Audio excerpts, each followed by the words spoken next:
Well, Skip asked us to do a strange contest, have a hot dog stand, which, there you go, you've got that one. He wanted a telephone that wasn't digital. Yeah, found that one in the city centre. Then the Cultura, where we had the Mind Valley University, and you can see the back of Skip as he wanted him. You can also see him there, and there's the tower, just to make sure that it was the right building.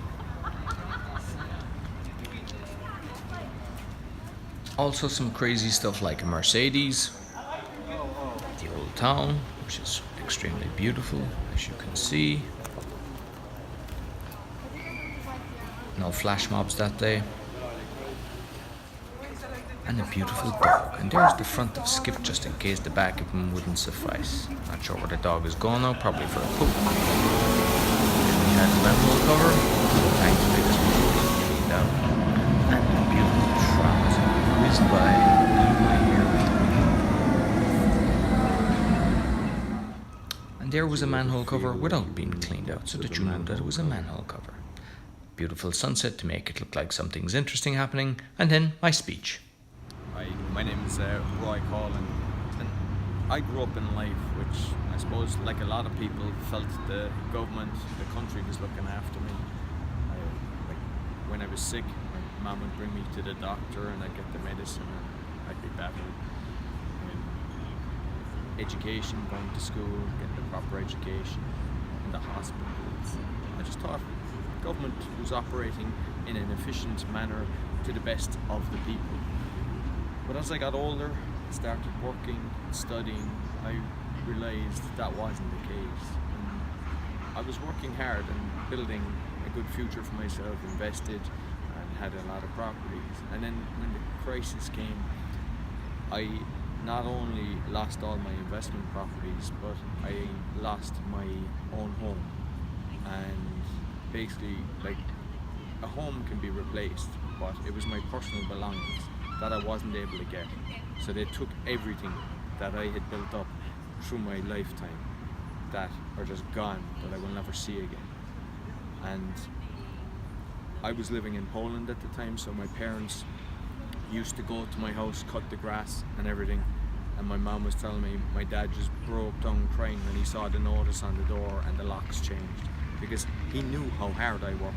He knew that I just always worked hard and done the right thing, and that I was wrong in the whole situation, how it was done. So because I had lost all my finances, I had to represent myself in court. So they brought it to the High Court, which in Ireland is the top court. And it's not like in a typical court case where you've got the one side and the other and then you've the judge. It was about 150 cases with the barristers. The barristers are like the top solicitors in Ireland, and they can charge like €15,000 a day. So I was fighting against these top guys, and I could see how corrupt they were. I was listening to every case. I was listening to how wronged people were. I was listening to the shame people had, their voices quivering in the court. Some people couldn't even talk. They didn't know the system. They didn't have the money to defend themselves. And I was actually, because I was proving how wronged I was progressing from case to case. So it was just going on and on. So some of the judges were in my favour. They were saying, how could they have done this to you? And then it went to the last day. It was the 8th case that I had.